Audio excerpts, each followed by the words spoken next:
center institution. And we considered that we had to enhance some professional qualifications. Investment can be on a long-term view only if it's competitive and if... This is a really important occasion because one of the hallmarks of our bilateral relationship with Morocco is investment. We have a free trade agreement in effect, which encourages the flow of investment and of goods and products between the two countries. And indeed, it's the only free trade agreement that we have with the country on the African continent. The Moroccans have been exemplary partners with us as we pursue these investment opportunities. They've encouraged more U.S. companies to come and invest in Morocco, and likewise we've encouraged U.S. companies to come and also Moroccan companies to look at the opportunities that are present in the United States. The National U.S. Arab Chamber of Commerce, and Jean Abinader, Executive Director of the Moroccan American Trade and Investment Center. Permet à des investisseurs américains de faire du Maroc vraiment une porte d'entrée vers l'Europe et vers l'Afrique, compte tenu des incitations fiscales qu'offre le Maroc aux investisseurs américains et surtout compte tenu de la stabilité de notre pays qui est reconnue aujourd'hui par les autorités américaines, parce que vous avez vu ce matin à l'ouverture que ce soit l'ambassadeur des États-Unis ou le ministre du Commerce américain ont confirmé que le Maroc fait l'exception dans une région qui connaît des turbulences importantes, et c'est très important la paix sociale et la stabilité pour des investisseurs internationaux. And Marilyn Diamond representing Illinois, and we have 6 more honorary consuls who could not make it.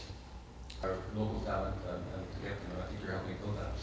Okay, I'm going to move to the next subject, and I'm going to combine two subjects here, which is really, I'm going to combine two subjects here, which is... Écoutez, le Maroc aujourd'hui représente un enjeu extrêmement important pour les États-Unis parce que tout le monde est d'accord sur le fait que la prochaine grosse région de croissance mondiale est en Afrique.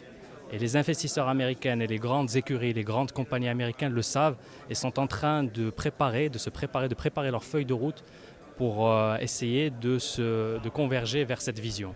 Donc aujourd'hui, le Maroc est une pièce maîtresse. Mais ce qui est important de dire aujourd'hui, c'est que nous sommes extrêmement compétitifs.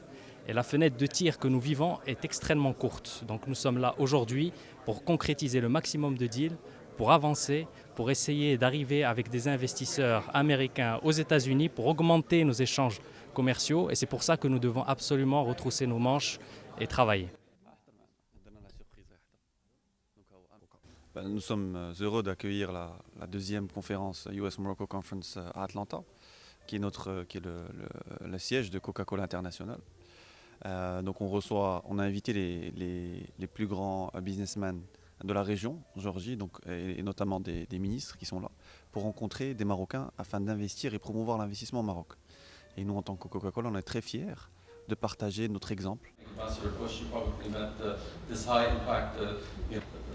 Really the Fortune 100 in that by most standards a large significance. Faciliter l'installation d'entreprises multinationales étrangères en général et aujourd'hui pour montrer aux entreprises américaines que l'État marocain, avec toutes ses composantes, a mis en place l'infrastructure nécessaire pour faciliter leur implantation et pour ouvrir la porte de l'investissement, que ce soit pour le Maroc, mais principalement pour l'export, que ce soit l'export vers l'Europe ou leur ouvrir l'export vers le continent africain et plus particulièrement l'Afrique de l'Ouest.